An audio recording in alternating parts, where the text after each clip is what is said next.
What I'm actually trying to argue for is what the reality of climate change is, that it is a problem, but it's by no means the end of the world. That's, I think, what the UN Climate Panel very, very clearly tells us. I would say I've been terribly unsuccessful because the world has become more and more alarmed. So as you just mentioned in the quote, now more than half the world's population literally believes climate change is going to be the end of mankind. That's nowhere near what the UN Climate Panel is telling us. By the end of the century, climate change, if we don't do anything about it, will probably cost us, say, 3-4% of GDP, which is a substantial amount of money. Yeah. It's not 100%. It's not the end of the world. It's not worth cutting GDP in half to stop that, exactly. Yeah. So it's a problem. Yeah. But again, remember, the UN estimate that by the end of the century, the average person on the planet will be 450% as rich as he or she is today. Wow. So we'll be much better off. Climate change will mean we will only be 434% as rich as we are today. So we'll be slightly less, much better off. And that's important to keep that in your sort of frame of reference.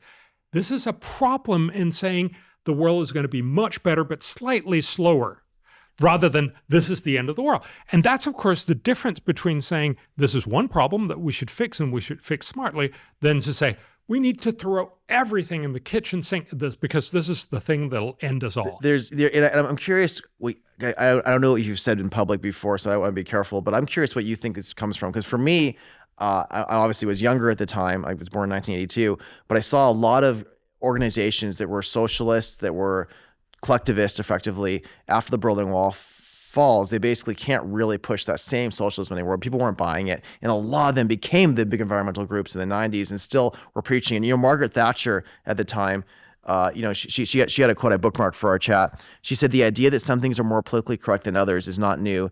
It's been the guiding sentiment of tyrants in every age who believe that if you can control what people read and thereby what they think, then you can control them." Is this about control in some way for some of these people? Are some of these people actually authoritarians? Like, what's going on? So I don't know most people, so it's hard for me to tell. I'm always skeptical of this idea of this Dr. Evil and the background that's running the whole thing. I know a lot of these people. I think they're well-meaning. So my understanding is much more that it's very much in our nature to sort of take one problem and run with it. Mm-hmm. So if you think back in the early 1970s with limits to growth, people literally believed that we were going to run out of all good things. It's the crazy Malthusian stuff. Yeah. The idea that we were going to run out of aluminum, I can never figure out what you guys call it, and gold and oil and coal and the whole shebang, right? We'd just basically be stuffed by around 2000. And we've had those kinds of panics all the time. Now, if you really believe this, and it's easy to sort of get into this cult almost, this is going to happen. Of course, it's the only thing that matters. Imagine if the world had run out of everything in 2000. I should have been campaigning to make sure that we, adjust at society for that. And we've had that with acid rain. We thought, most Germans thought all the forests were going to be gone in 2000 because of acid rain.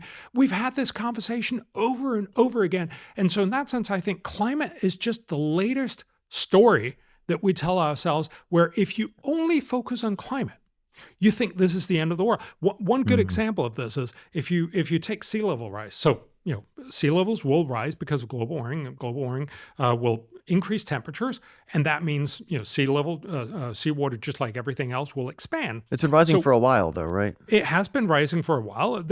A significant part of the argument is that temperature has also been rising for a while. For 400 years. Well, but let's not get into that part of the conversation. Okay. I think fundamentally, just if you look at what will 3 feet of sea level rise imply by the end of the century. Well, if you just think about it sort of in a physical sense, everything that's within 3 feet of height within the water, the edge of the water, will be flooded. It turns out that that's 187 million people that live within those 3 feet. And so they'll all be dead up to their knees. Very well-meaning people will tell you 187 million people will have to move, or even worse, Rolling Stone said 187 million people will drown, which sort of assumes that you stand around for the next 100 years. Which of course is silly.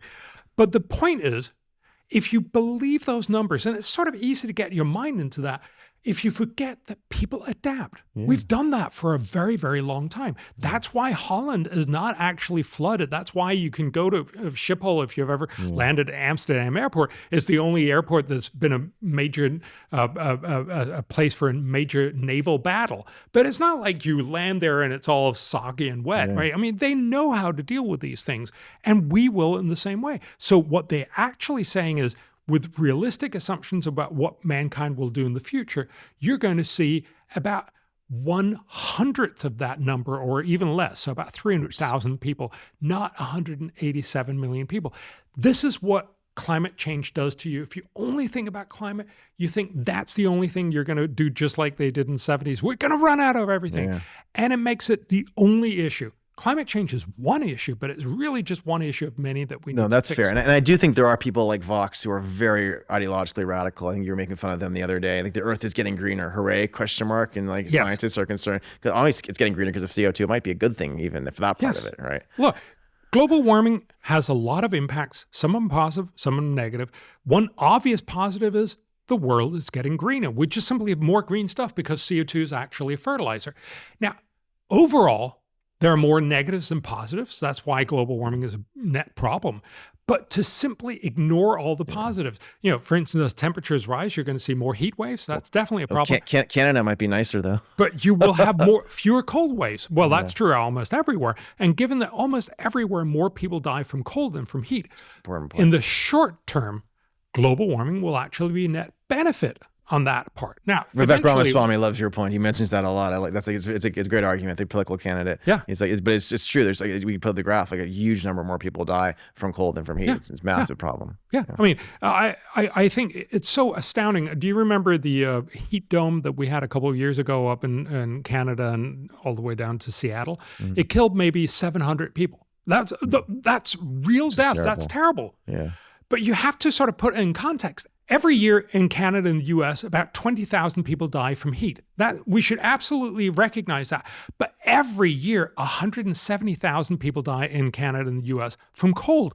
We should also remember that. And one of the things we do know from a study, that when you got fracking in the US, which made gas cheaper. Remember, about half of all U.S. citizens use gas as the way to keep them heated in the winter. Much cleaner too. It means that when gas got cheaper, people could heat up their homes better. That meant fewer people died from cold. We estimate cheaper gas meant that 12,500 people did not die from cold every year in the U.S. Amazing. We should know that too, right? So you need to keep a sense of proportion in these conversations, but we only focus on the heat deaths, which are real deaths and terrible, and we need to address them, but forget all the cold deaths that we avoid. People don't realize also because of cheaper gas and using it more, I think we hit the Kyoto Protocol numbers, even though the Bush wouldn't want to do it. So it's actually a really good thing for the environment from that perspective as well. So you obviously skeptical of a lot of the alarmism around this stuff. What, maybe from the other side, I'm just curious, like what is like the biggest threat to the environment right now? Is there some pollution you really hate? Is there something you've seen, you're like, oh, this is really bad? Is it like, what is an environmental thing to fight? Is there anything? So by far the biggest environmental problem in the world, it's very, very easy. That's air pollution. Air pollution actually kills a lot of people. Now you're sitting and thinking outdoor air pollution. That's true in the rich world. For most people in the poor part of the world, it's actually indoor air pollution. It's the fact that most poor people cook and keep warm with really dirty fuels like dung, cardboard, wood, whatever they can get their hands on. So the indoors in most huts around the world is typically 10 times more polluted than Beijing or New Delhi outdoor. Wow. So most people in the poor half of the world, it's about getting them off these terrible fuels and get them natural gas, for instance. So this is where one of those very, very simple solutions that require development and that require more fossil fuels. For the rich world is very much about us putting scrubbers on coal-fired power plants, put more strict standards on cars, that kind of thing. That's what kills somewhere between 5 and 10 million people each year.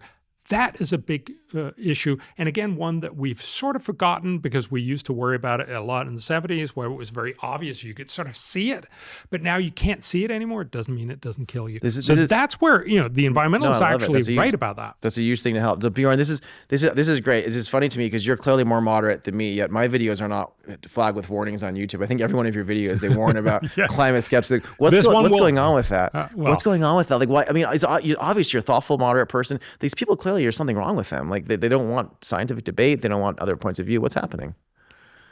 I don't know. I can't see into their heads. I think a lot of people, certainly a lot of the people I've met, are really well-meaning people.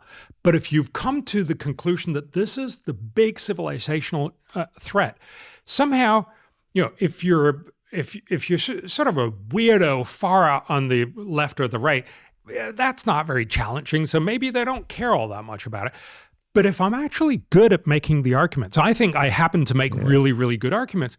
That's really scary because it actually, it actually could end up threatening some of their favorite positions. So I get the idea that if you really believe the world is coming to an end and that Bjorn guy is really making it harder for us to do something about, I understand that you're very annoyed about it, but I happen to believe that it's actually because I have good arguments, both on saying there are some things we should be focused on, like education and tuberculosis, as we talked about, and we should stop spending a lot of money on really bad climate policies.